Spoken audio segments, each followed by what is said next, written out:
Hello, ladies and gentlemen, and welcome to a new episode of Eve Echoes. Today, we're on the test server, and we're gonna test out the rattlesnake. Now, on the test server, we get to see some stuff that are about to come, so please keep in mind that some of the stuff that you see are still subject to change.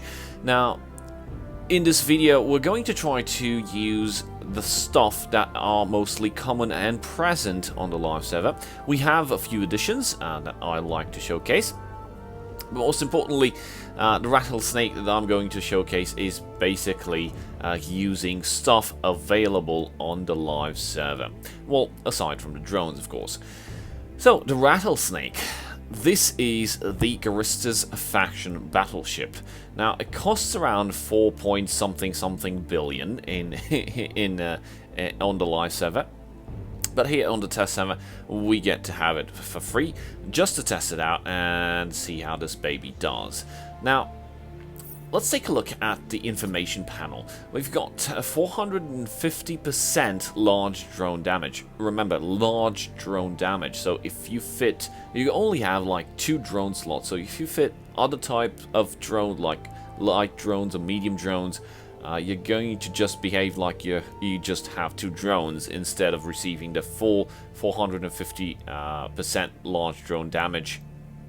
This only applies to large drone damage. Now, large drone damage is just any large drone, including sentry drones. In Eve Echoes, as opposed to Eve Online, sentry drones are considered large drones and do not have their own category of sentry drones. Another roll bonus is 200 effective hit points on large drones. Advanced large drone operation bonus, 10% large drone damage, again large drone damage, and plus 10 kilometer drone control range. So all these bonuses come with every level in advanced large drone operation. Advanced battleship command bonus per level, you get plus 10% missile / torpedo kinetic damage and 10% missile / torpedo thermal damage, and plus 4% shield resistances. So that's pretty much it. The overall defense is just that I have is 94,000, close to 95,000. The velocity is pretty low. But these are stats, these are base stats, because we're looking at the information panel of the ship, and it does not show actual skill bonuses or any other modules and stuff. So that's pretty much it about the information panel. By the way, we have 2 drone slots, 5 high slots, 3 med slots, and 7 low slots with 3 rigs. And of course, it is a shield tank. It's got more shield than armor, so you'd benefit it with shield tanking modules. Let's talk about the fit itself. Now, this, as I mentioned, this applies to the live server because most of the modules found right here in this fit are present on the live server as well. As you can see, we have almost 2,000 DPS. Now, on the test server, I have full skills, 555, everything. So we can clearly see a difference in drone DPS compared to missile DPS. So the drone DPS will always be bigger no matter what. So that's an interesting fact that you need to consider when fitting either the worm or the healer or even the rattlesnake. So drone skills is the way to go, and it's mostly recommended to go drones because these are indeed drone boats. Now, they have the extra bonuses for missiles, and it's almost half, not just half. We have some modules, of course, improving drone damage, but with those unfitted, the drone damage is still bigger than the missile damage. So on the high slots, we have a Pith C-type large missile launcher. Now, these are also available on the live server. We haven't used any squeaky weird modules here. And the range is around 86 kilometers, of course, with 555 in skills in large missile operation and every adjacent skills. And we deal around 137 DPS per unit. So we have 5, you multiply that by 5, and you get the DPS as done by the missile, which is 685 DPS. On the mid slot, we have two large drones. Now, we have these are the drones that I mentioned are about to come on the live server. We have several instances of sentry drones, which is the Federation Navy Guard drones, the Republic Fleet Bouncer, and the Imperial Navy Curator, and of course fitted like on inside the drone tube itself are Caldari Navy Wardens. Now we have for additional switching, because the sentry drones basically have poor tracking, awful tracking, and just to show you something interesting, sentry drones have the same DPS no matter what type of drone, like either sentry it is it from Caldari, Minmatar, Amarr, or Gallente. The only difference between the sentry drones is the tracking speed and the accuracy fall off an optimal range. So the Wardens basically have the biggest optimal range, and it's like poor tracking speed. As you can see, is 0.01. If we compare this, I don't want that. Go away. If we compare this to the Federation Navy Guard, you see it's the same amount of DPS, 32.74, and the thing being different is the optimal range being 18 kilometers, with the accuracy fall-off being 30 kilometers. So these are the most the close range. We have like blasters, snub-nosed railguns, but the tracking speed is still a joke, but it's actually better. It's 0.03. The drone control range is basically how far you can be from the drone for them to use them. So because sentry drones are stationary, you can just drop them and sit. This ship is basically an AFK PvE ship. You just launch the drones and you blap every NPC one by one.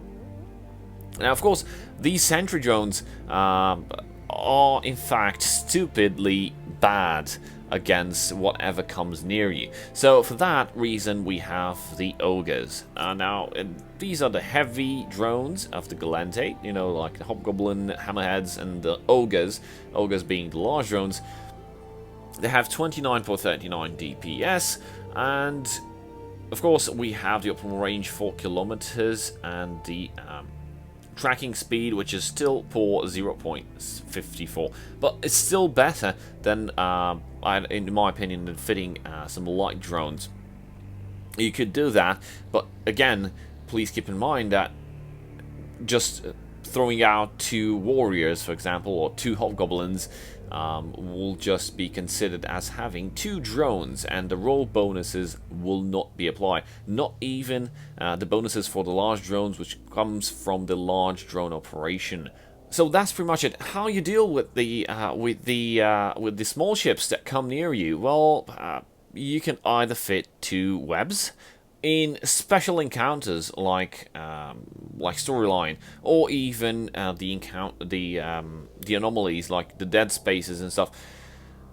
After the NPC upgrade, the AI tends to have like some ludicrous speeds in terms of micro warp drive, and you basically cannot keep them in place with just 2 webs. So this way I only got 1 web, a Federation Navy Stasis Webfire, and the second module to keep them in place is a Warp Scrambler. As you can see, I'm having the Mark 9 because I'm tech level 10.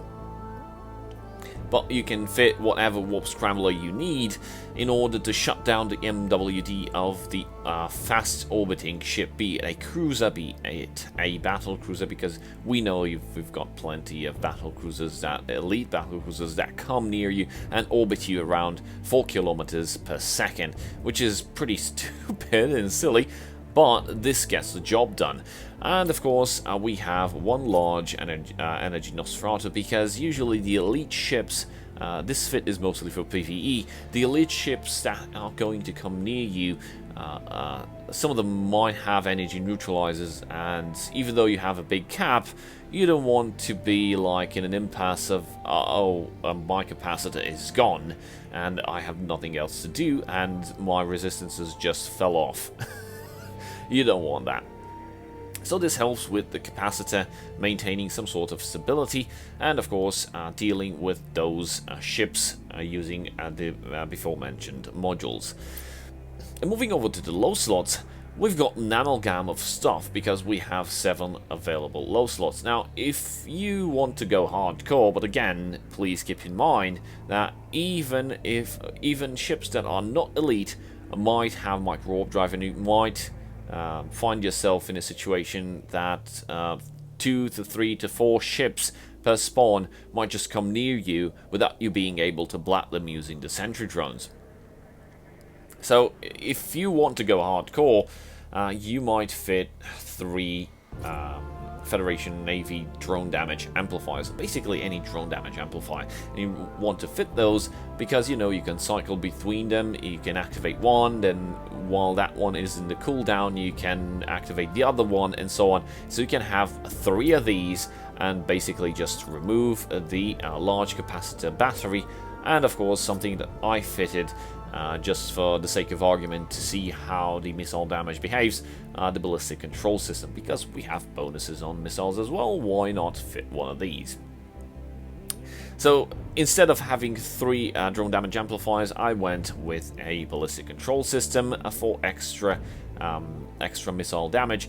If you fit 3 drone damage amplifiers, please be aware that you'll get diminished returns, like you'll get stacking penalty, because all those modules will affect the same stat on an item, which is the drones being used in space. So you get mitigation, but you also get some incredible damage. However, I chose this instead of 3 drone damage amplifiers, just to have a nice spread without any stacking penalty, and of course to maintain my capacitor, because I don't know, I just thought it was okay to be safe. In terms of tank, we have one Pith C-type adaptive invulnerability field, which gives us plenty of resistances, and we have one Pitham C-type reactive shield harness, which gives us a shifting resistance. You know, the reactive shield or armor hardener, basically when you take damage after the cycle ends, it calculates where the damage was bigger and tries to fill that gap, improving the resistances on that specific damage type and diminishing the resistances on the other types of resistances. Like, for example, if I be receiving electromagnetic damage after one cycle of the reactive shield harness, the resistances would start shifting towards bringing the electromagnetic resistance higher and higher, while the other resistance types are going to go towards a 0 value, of course, if I'm only receiving electromagnetic damage. In terms of active shield tank, we have a Pith C-type large shield booster, which gives us a pretty decent amount of boost. We've got 914 shield boost per 6 seconds, with an activation cost of 350 gigajoules, and the capacitor has, as you can see, we've got 11 minutes. But because you tend to go at range with this ship, you rarely have to use the shield booster, and when you use it for a few cycles and turn it off in case you get out of capacitor. We've got some capacitor rigs, and we've got the large capacitor battery. We also have the Energy Nosferatu. And in terms of propulsion, we have a GIST C-type large micro warp drive, just to be able to move around quickly, between point A and point B on the battlefield. Maybe we want to loot something, maybe we want to get close to something and start deploying the ogres. Now, one disadvantage is because we do not have a drone panel in space. Let me quickly undock so I can show you. We're also going to be running an Angel or Devil mission, so you get to see exactly how you need to switch drones. So we don't have a drone panel. Now, not having a drone panel actually sucks balls. Why? Because you cannot refit drones on the go. You cannot access your drone bay on the fly.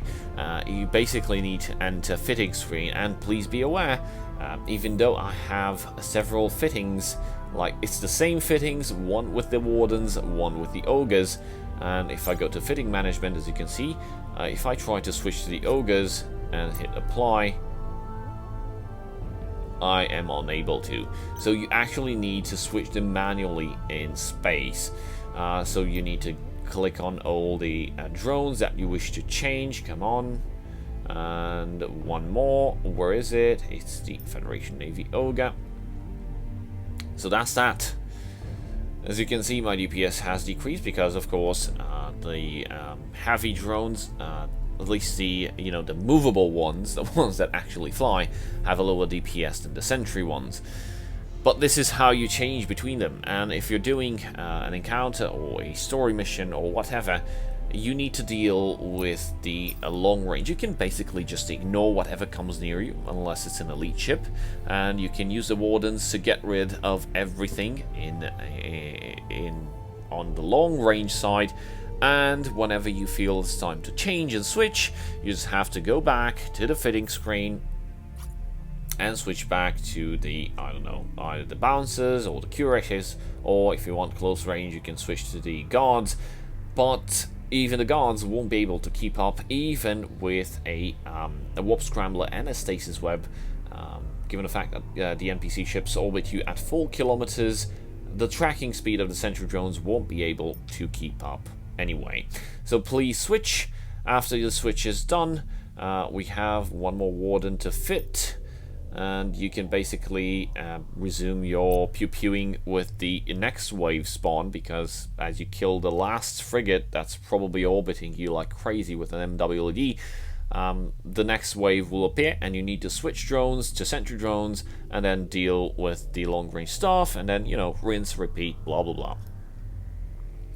So that's pretty much it on how you switch drones. Let's take a look at the effective hit points. So we have our stuff activated here.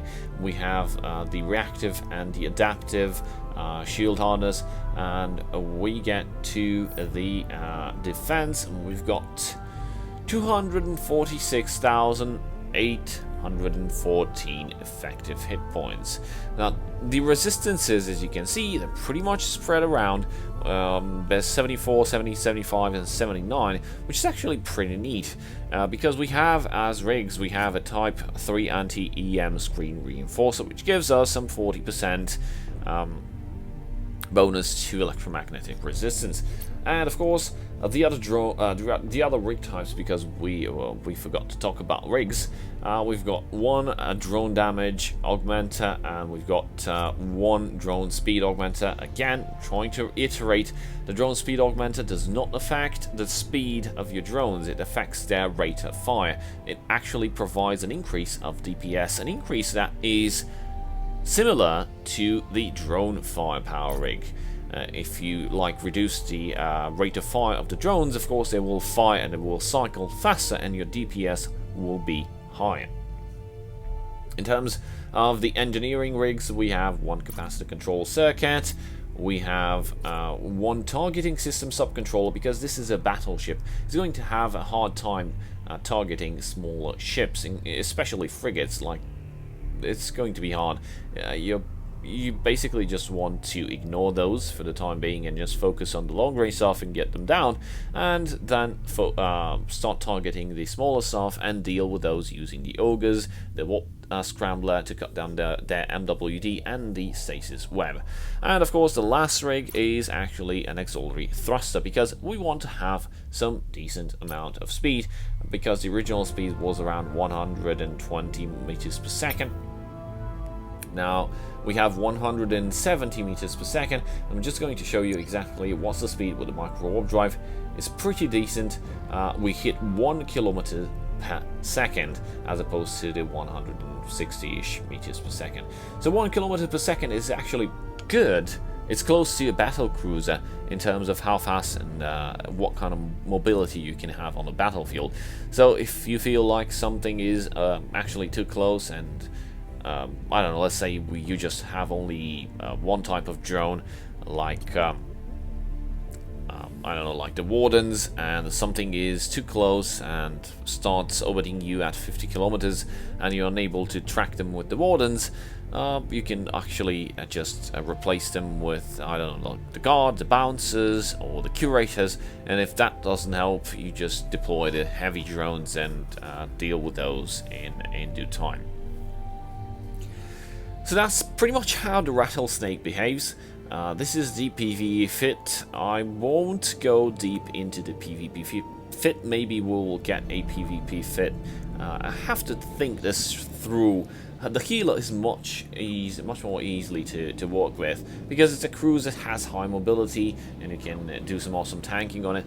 But on the Rattlesnake, this is not something that you can just take out for a spin and go into nullsec PvP solo. No, this is something that probably faction fleets will start popping, but given the fact that the cost is pretty high, and it can still be taken down by a bunch of interceptors if they swarm it, as some kill mills that I've seen, I don't know, on Twitter or Reddit or even Facebook, people in interceptors and slasher 2s and stuff taking down Macarials. So so yeah, that's that. It's not something that you want to take out into PvP without some support. This is not a solo ship. You need to fly this with some support ships, either with a support fleet or in a full faction fleet, of course, to be effective. So that's pretty much it on the Rattlesnake. This is the ship. This is the PvE fit. I explained several aspects on how to fit it in case you want to go crazy and do some storyline missions. And please continue watching this video, because I'm going to put some fast forward on an Angel or Devil storyline, which is the Tech Level 10 storyline from the Minmatar, and you'll basically see how the ship behaves and what difficulties I encounter when dealing with the smaller stuff. It's basically the things that I mentioned. Having to switch drones all the time is a pain in the butt. So I'm really hoping that the developers will introduce, just as they promised, a drone panel somewhere around here that you can just swap drones easily, like recall them, and from the drone bay launch some other drones that you want to use on the battlefield without the action of getting inside a fitting screen and switching every drone one by one. Now, for the Rattlesnake it takes a lot, and you have only 2 drones. For other drone boats, like, I don't know, maybe in PvP, the Prophecy, the Myrmidon, or even the let's say the Dominix, having to switch 5 drones, this is, you might be dead by then. What the fuck? So I'm really hoping this would come to the live server. Again, all the fit, almost the entire fit, is with modules existent on the live server. The only difference is the drones that are actually faction drones, but they'll be coming to the live server as promised by the developers pretty soon. We don't know if it's going to come with the Sovereignty update, but we'll get them. They're coming. So, thank you guys for watching. A very big shout out to my channel supporters. I'll see you guys next time. Don't forget to continue watching to see how it behaves, the ship behaves in Angel or Devil. Cheers.